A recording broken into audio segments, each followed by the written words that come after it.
تکبیر تشریق کی ابتدا ایک ایمان افروز واقعہ۔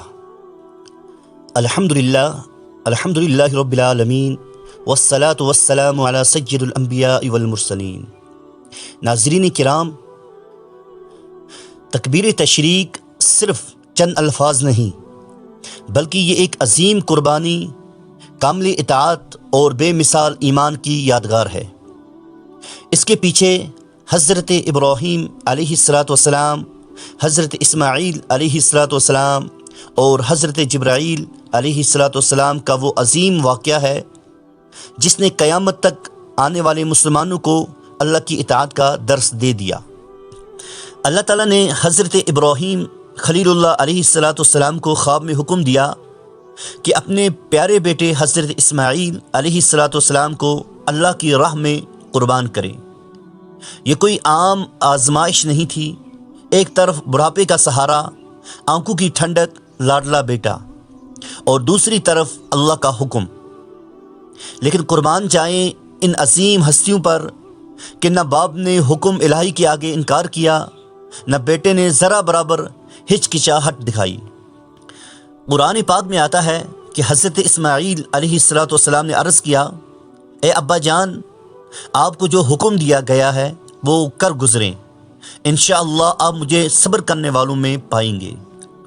حضرت ابراہیم علیہ السلام اپنے بیٹے کو لے کر منی کی طرف روانہ ہوئے۔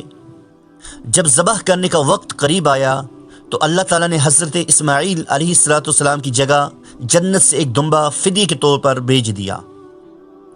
حضرت جبرائیل امین علیہ السلام وہ فدیہ لے کر زمین کی طرف اترے۔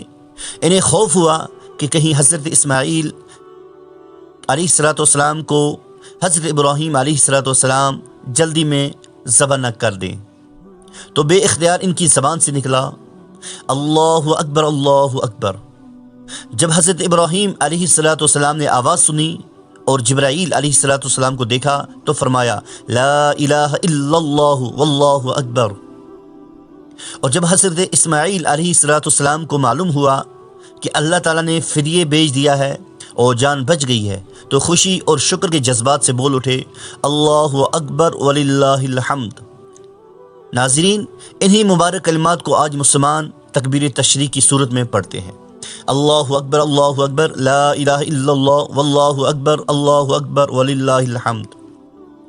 یہ تکبیرات ہمیں یاد دلاتی ہے کہ اللہ کی اطاعت سب سے بڑی چیز ہے۔ اللہ اپنے بندوں کی قربانی کو ضائع نہیں کرتا۔ جو اللہ کے حکم پر راضی ہو جائے، اللہ اس سے دنیا و آخرت کی کامیابی عطا فرماتے ہیں۔ آج جب ہم تکبیر تشریق پڑھتے ہیں تو ہمیں حضرت ابراہیم علیہ السلام کی فرمانبرداری، حضرت اسماعیل علیہ السلام کی صبر و رضا اور حضرت جبرائیل امین علیہ السلام کی عظیم بشارت یاد آتی ہے۔ اللہ تعالی ہمیں بھی حقیقی قربانی، اخلاص اور کامل اطاعت نصیب فرمائے۔ تکبیرات تشریق، فضائل، احکام اور اہم مسائل۔ ذوالحجہ کے مبارک دنوں میں ایک عظیم عبادت تکبیرات تشریق بھی ہے۔ یہ وہ مبارک کلمات ہیں جو مسلمانوں کو حضرت ابراہیم و اسماعیل علیہ السلام کی عظیم قربانی یاد دلاتی ہے۔ تکبیر تشریق کیا ہے؟ ہر فرض نماز کے بعد یہ تکبیر پڑھی جاتی ہے۔ تکبیر ہے اللہ اکبر لا الہ الا اللہ واللہ اکبر وللہ الحمد۔ تکبیرات تشریق کے بارے میں 4 اہم باتیں۔ تکبیرات تشریق کا حکم فقہ حنفی کے مطابق 9 ذوالحجہ کے فجر سے 13 ذوالحجہ کے عصر تک ہر فرض نماز کے بعد 1 مرتبہ تکبیر تشریق پڑھنا واجب ہے۔ مرد بلند آواز سے پڑھیں جبکہ عورتیں آہستہ آواز سے پڑھیں۔ کتنی مرتبہ اور کیا پڑھا جائے؟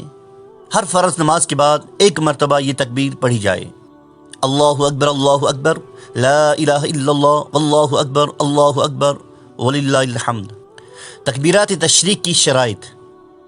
تکبیرات تشریق واجب ہونے کے لیے چند شرائط ذکر کی گئی۔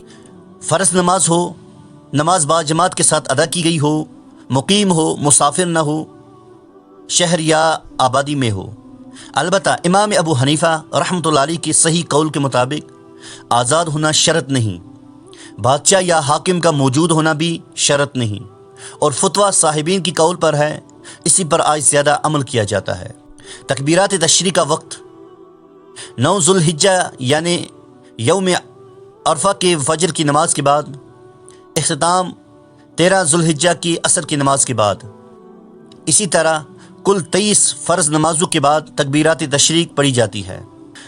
اہم مسائل: نماز ختم ہوتی ہی فوراً تکبیر پڑھنی چاہیے۔ اگر جان بوجھ کر بات چیت شروع کر دی، مسجد سے نکل گیا یا جان بوجھ کر وضو توڑ دیا تو تکبیر تشریق ساقط ہو جائے گی۔ اگر کوئی شخص جماعت سے رہ گیا اور اکیلے نماز پڑھی تب بھی تکبیر تشریق پڑھے گا۔ عورتیں بھی فرض نماز کے بعد تکبیر پڑھیں گے لیکن آہستہ آواز سے۔ قضا نماز اگر انہی دنوں میں ادا کریں تو تکبیر بھی پڑھیں۔ نماز کے فوراً بعد تکبیر پڑھنا سنت صحابہ ہے، اس میں تاخیر نہیں کرنی چاہیے۔ مرد حضرات بلند آواز سے تکبیر کہیں تاکہ اسلامی شعار ظاہر ہو۔ تکبیرات تشریق کا پیغام: یہ مبارک کلمات ہمیں سکھاتے ہیں کہ اللہ سب سے بڑا ہے، حقیقی کامیابی اللہ کی اطاعت میں ہے۔ قربانی صرف جانور کی نہیں بلکہ اپنی خواہشات کی بھی دینی چاہیے۔ اللہ ہمیں صحیح طور پر تکبیرات تشریق ادا کرنے اور حضرت ابراہیم علیہ السلام جیسی اطاعت نصیب فرمائے۔ آمین یا رب العالمین۔